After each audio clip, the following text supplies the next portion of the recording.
TV के popular serial मन्नत में विशाखा के सच ने उड़ाए विक्रांत के होश। ऐश्वर्या के सामने दुआ के लिए गिड़गिड़ाई मन्नत।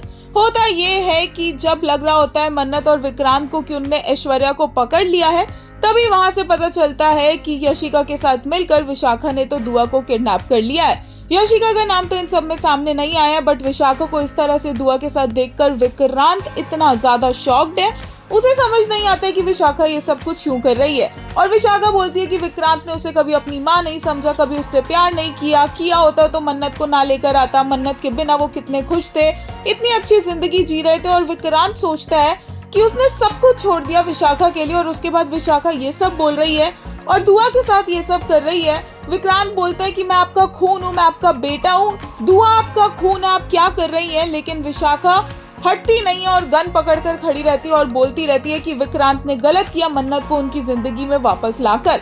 विक्रांत बोलता है कि प्लीज ये बोल दीजिए कि आप पहले से नहीं जानती थी कि ये ऐश्वर्या है, और मन्नत बोलती है कि वो इस सब में इन्वॉल्व थी और वो पहले से ये सब कुछ जानती थी।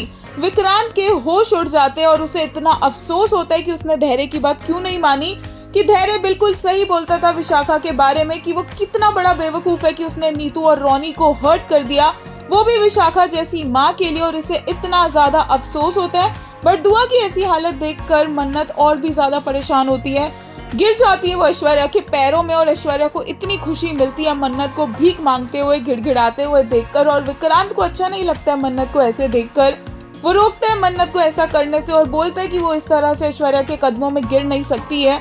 विक्रांत पूछता है ऐश्वर्या से उसको क्या चाहिए, क्योंकि डील्स ही तो उसको करनी आती है ना। बोलती है ऐश्वर्या कि वाह विक्रांत तो बड़ा समझदार हो गया है। ऐश्वर्या बोलती है कि उसे उसकी आजादी चाहिए और उसे 50 करोड़ रुपए चाहिए। और विक्रांत ऐश्वर्या की ऑडेसिटी को देखकर हैरान हो जाता है।